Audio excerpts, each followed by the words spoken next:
చల్లగా సలిపెట్టే గీ చలికాలంలో కొబ్బరితోని వేడి వేడిగా తీపి తీపిగా గీ స్వీట్ అయితే రెడీ చేసినలా చూడ్డానికి కాదుల్లా తింటే కూడా కెవ్వు కేక లెక్క కమ్మగుంది. అబ్బబ్బబ్బా!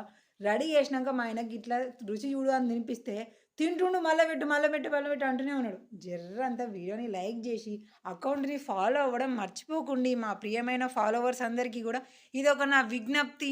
ఫాలో కానోళ్ళు ఫాలో కాల్లి, ఫాలో అయ్యేటోళ్ళు లైక్, షేర్ చేసుడు మర్చిపోకుల్లి. ఇక ముందుగాలైతే బెల్లం మంచిగా చిన్న చిన్నగా కటోర అంతా తురిమిన కొలత కూడా తీసుకొని ఇక గది ఒక పెద్ద గిన్నెలో పోసి గిన్నెన్ని నీళ్ళు పోసి చిన్న మంట పెట్టి దాన్ని పాకమయ్యేదాకా చూస్తూ ఉన్నా. ఇక గదే కటోర నిండా కొబ్బరి తురుము, పచ్చి కొబ్బరి తురుము ఎండింది కాదు. ఇక అది కూడా అలానే పోసి మంచిగా కలుపుతూ ఉన్నా. ఈ కలుపుతూ కలుపుతూ ఎప్పుడు ఉండే గోసే కానీ మిమ్మల్నే నేను మళ్ళీ మధ్యలో బతిలాడుతున్నా. జర్రంతా వీడియోని లైక్ చేసుడు, షేర్ చేసుడు మర్చిపోకులి. గట్లనే మన అకౌంట్ని కూడా ఫాలో కాలి. ఏ ఏ కాలంలో ఎలాంటి ఫుడ్ తింటే మనకు మంచిగా ఉంటుంది అనే ముచ్చట్లన్నీ కూడా మీరు సరదాగా మీరు తెలుసుకోవచ్చు బోర్ కొట్టకుండా. ఇక గిట్లా చిన్న మంట మీద కలుపుతూ కలుపుతూ ఉంటే ఎలా రావాలి అని అంటే చిన్నగా మనకి మంచి వాసన వస్తూ ఉంటుంది. గల వాసన వచ్చి ఎండింగ్ వస్తుంది అని అన్నప్పుడు ఇక గింతంత నెయ్యి మీకు నచ్చితే వేసుకోవచ్చు. సో మా పిల్లలకు తినిపియాలి కాబట్టి వేసిన వేయకపోయినా కూడా పీకర్లేదు.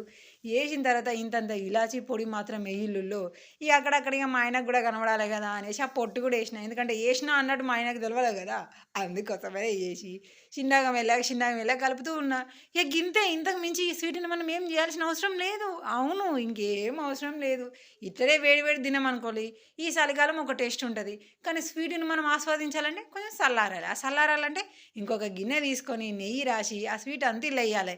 ఇక గిట్లా ఏమైనా స్వీట్ వాసన వచ్చింది అని అంటే నా వెనకాల పొంట్లో ఈగలు జుప్పు అని ముసురుతూనే ఉంటారు మా పిల్లలు ఈగలు లెక్క.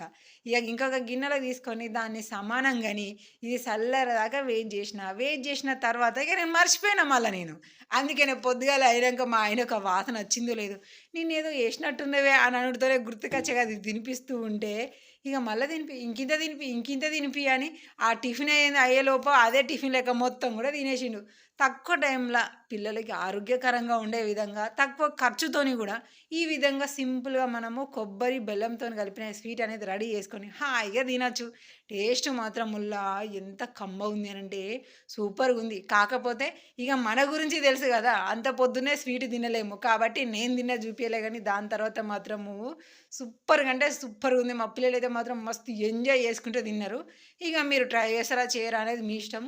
కానీ మీరు చేయాల్సింది మాత్రము లైక్, షేర్ అదైతే అస్సలే మర్చిపోకులి. ఇలాంటి మంచి మంచి వీడియోలన్నీ కూడా మీరు ఎప్పటికప్పుడు చూస్తూ ఎంటర్టైన్ అవుతూ మీరు చూడాలంటే తప్పకుండా మన అకౌంట్ని ఫాలో అవ్వండి. ఇక చూడలే మా ఆయన సంగతి ఇక కట్ చేసిన తర్వాత ఇక నేను తినలేను కదా, ఇక తినిపిస్తూ ఉంటే ఇక తినిపి అని సగం దాకా తిన్నాడు. అది ఒడవనే ఒడిచింది.